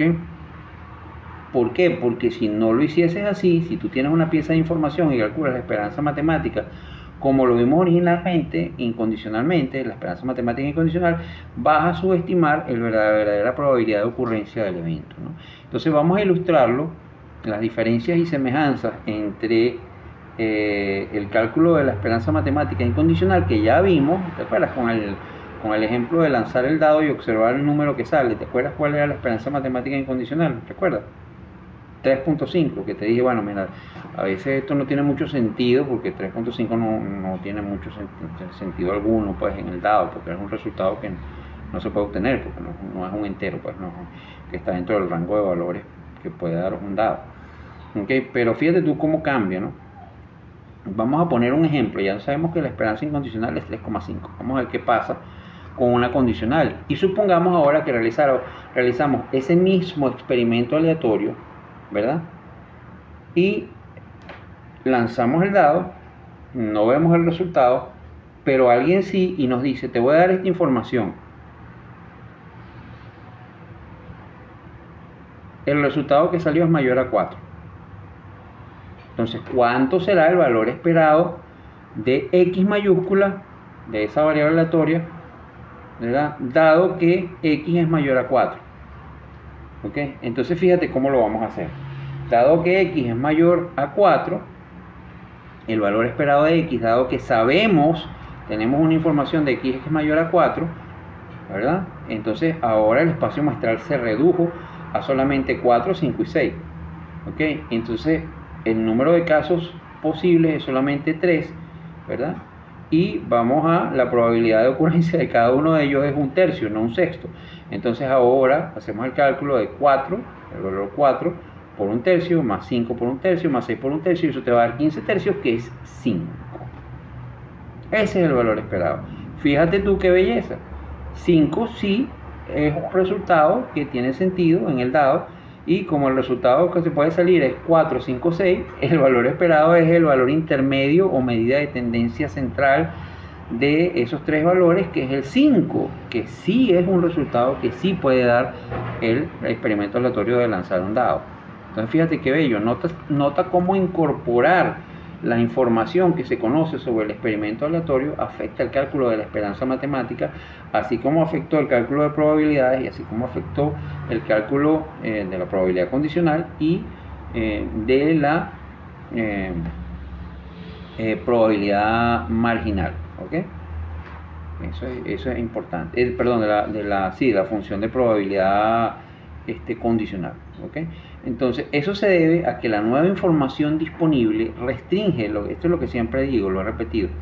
Cuando tú tienes una nueva información, lo que eso causa sobre el resultado del experimento, sobre algo que afecta el resultado del experimento, o que lo influye, es que el espacio muestral se reduce, y al reducirse, tanto el cálculo de probabilidades como el cálculo de la esperanza matemática se ve afectado.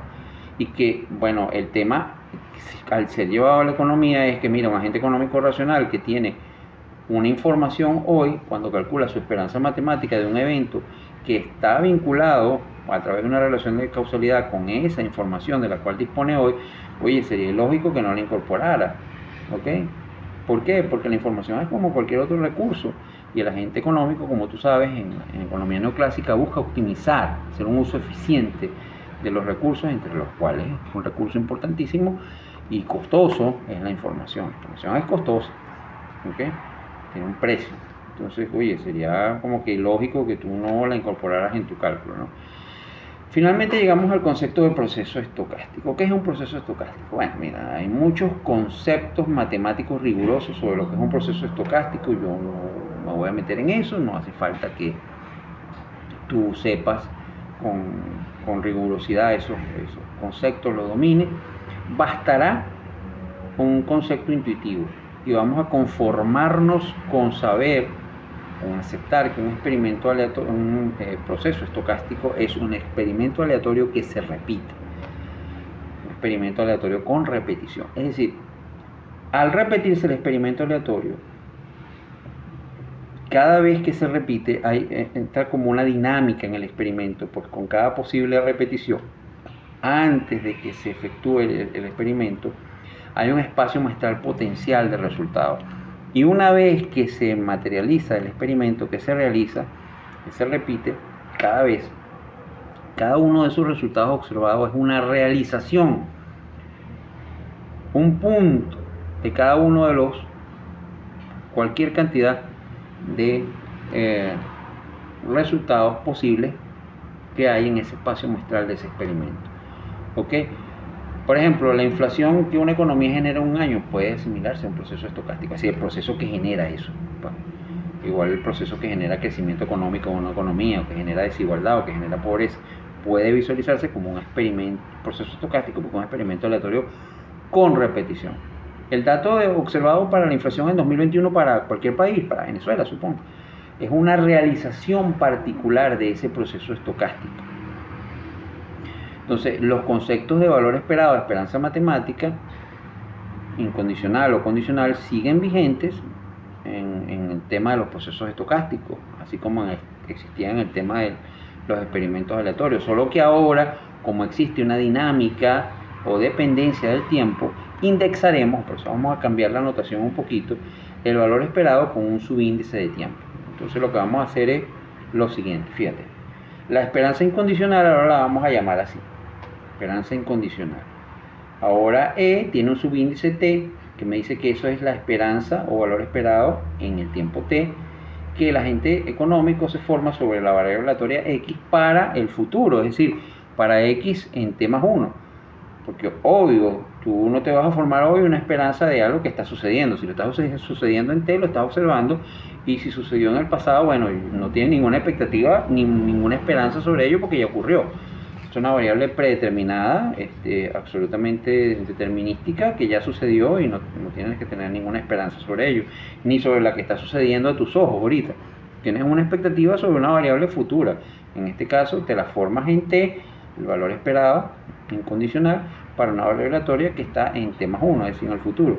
Y cuando estamos hablando de la condicional, fíjate bien la notación, ahora la esperanza condicional es E sub T, es decir, el valor esperado te lo formas en T para la variable Y sub T más 1, ¿ok? Dado el conjunto de información que tiene en, que vamos a llamar X, en T menos 1, ¿ok? En T menos 1. Bien. Entonces, bueno, vamos a finalizar ya este repasito. Corto pero profundo, ¿verdad?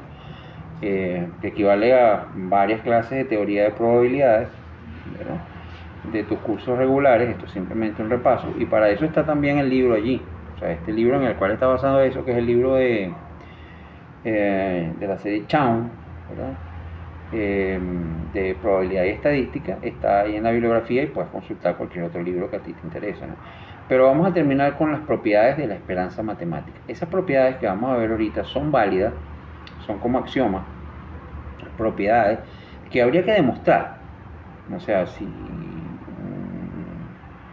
yo supiera que tú no ves un curso de teoría de probabilidades, bueno, mira, demostraría alguna que otra de ellas. Pero bueno, como tú sabes, te dejé claro al principio del curso, esto no es un curso ni de matemática, ni de microeconomía, ni de principios de economía, ni de probabilidad, ni estadística. Y si usted no vio nada de eso, eso no es mi problema. Yo estoy haciendo ahorita una concesión graciosa, haciendo este repaso de teoría de probabilidades, pero es su problema si usted no recibió esto.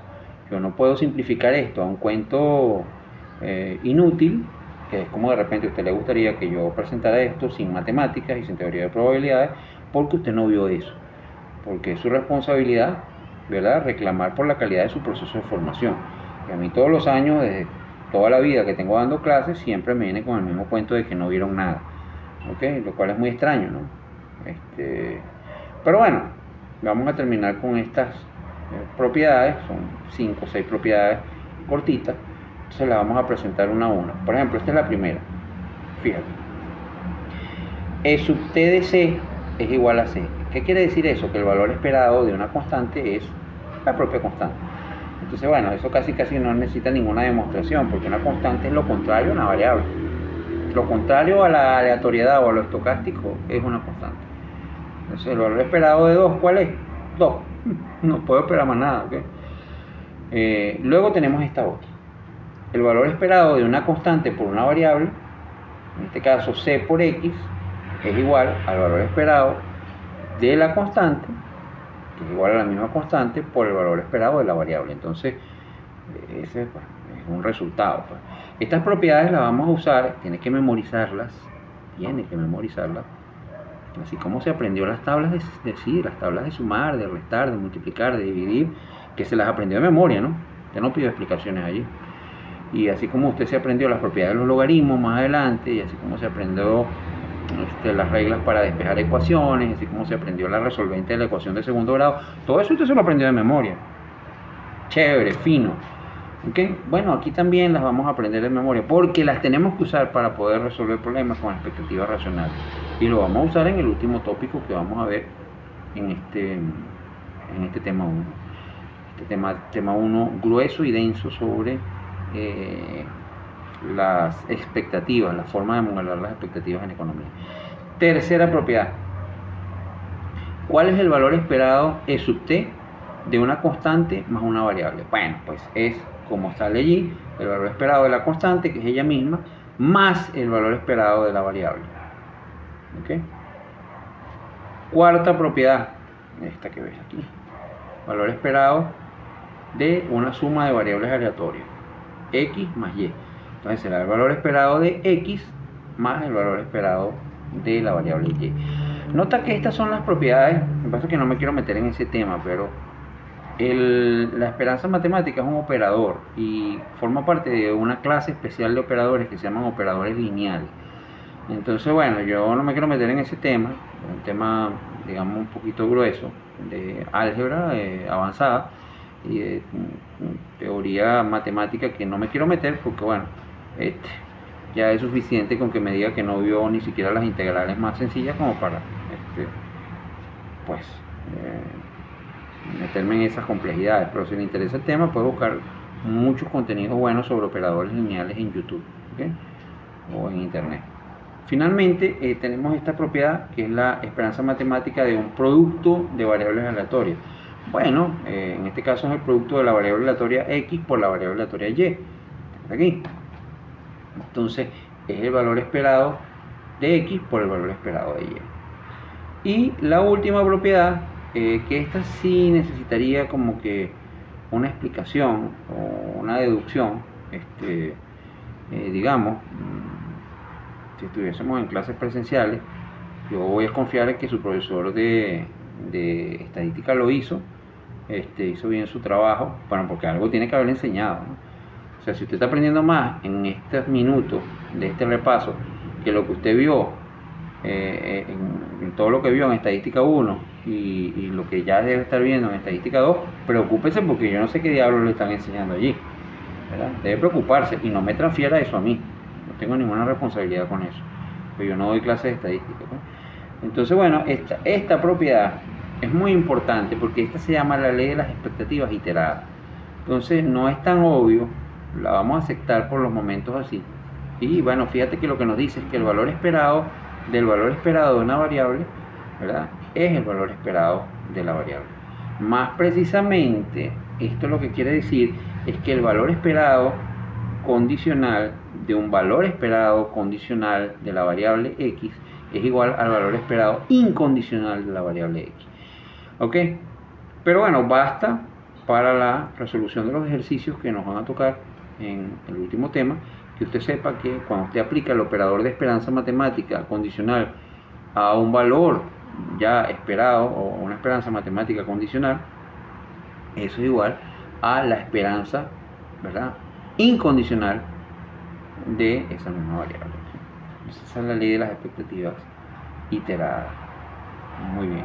Entonces, hasta aquí hemos llegado. Espero que hayan disfrutado de este repaso, que les haya sido útil. Y armados con estos conceptos, vamos a abordar el último tema, que son las expectativas racionales, y te estaré viendo en esa última clase del tema 1.